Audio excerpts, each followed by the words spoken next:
Hello and welcome to Tradeworks. In front of you I have my dashboard, and in this video I'm going to show you how to build an algo entry signal. The first thing you'll have to do, of course, is create a strategy.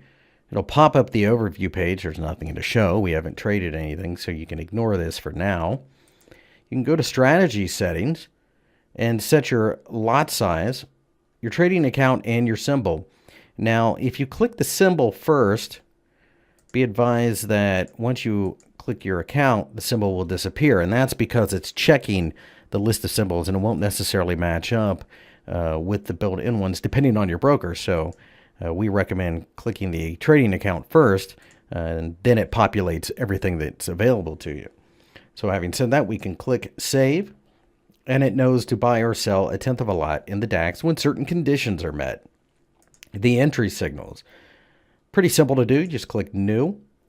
And then there's a logic box. So, for example, we can click something very simple like when the current bar on the 15-minute time frame high is compared to, it's greater than the bar previously on the 15-minute time frame high. You just simply enter. So you're looking for a higher high on a 15-minute candlestick. You click Save. It saves it. And you can turn it on, and it takes a moment, but the server will send back a signal letting Tradeworks know that your algo is, in fact, live. And what it will do is every new high on the 15-minute chart, it will go ahead and place a tenth of a position higher. It gives you a little pop-up telling you what's what. Now, let's go ahead and turn it off.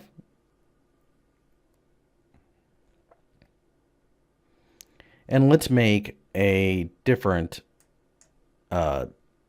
signal. It gives you a little pop-up box here telling you it can't determine whether there's open positions or not currently. So it just warns you so that you don't turn off your algo in the middle of a trade. It's a fail-safe, if you will. So let's make something a little bit more interesting. So let's deal with an indicator. Let's go ahead and use the average true range. And click Next, and then you have to give it a name. So let's go ahead and make it ATR1. Use the DAX symbol and the time frame on the 15. You can save that. So now when ATR1 of the previous bar is greater than an amount, and let's just make an arbitrary amount of 15. And that's all it takes. And you now have a trade signal that will fire off to the buy side if the ATR is greater than 15. Now, what's interesting, though, is you can go back to this ATR1. We can go back and let's go ahead and indicator. Let's create an indicator here. And let's say we are looking for some type of correlation. And a lot of times you'll see that with algorithmic traders. What they'll do is they'll look for signs in other markets. So let's go back to the ATR. And in this one, let's name it ATR EUR. And in this symbol, it's going to measure the ATR of the euro against the US dollar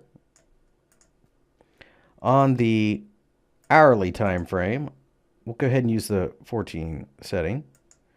So what this says is when the ATR on the euro of the previous bar is greater than the ATR euro from 2 bars ago, we're looking to buy. And you may do this if you believe that the euro and the DAX are moving in the same direction, as sometimes they will do. You just click on Save, and it'll save that. You can turn it on and go from there. It's pretty flexible as to how you can use it, and one of the great things here is that you do have the ability to look for correlations. Other ones might be gold and the Australian dollar. If gold is rising, then typically the Aussie will rise. That's not always the case, of course, but this is why you can have several different strategies. If the market conditions, for example, as I'm recording this, there's a lot of U.S.-China trade tension, and that's weighed upon the Aussie dollar. So that's kind of torn up the correlation temporarily. So you would turn off that strategy. But under normal circumstances, in a trending market, gold rises with the Aussie. The euro will quite often rise with the DAX, that type of thing. So you can see how flexible it is. You can make even much more complicated strategies, but that shows you some of the power of being able to simply click a few boxes, maybe change some indicators around, correlate between different markets, or, just as I did initially, simply look for a higher high.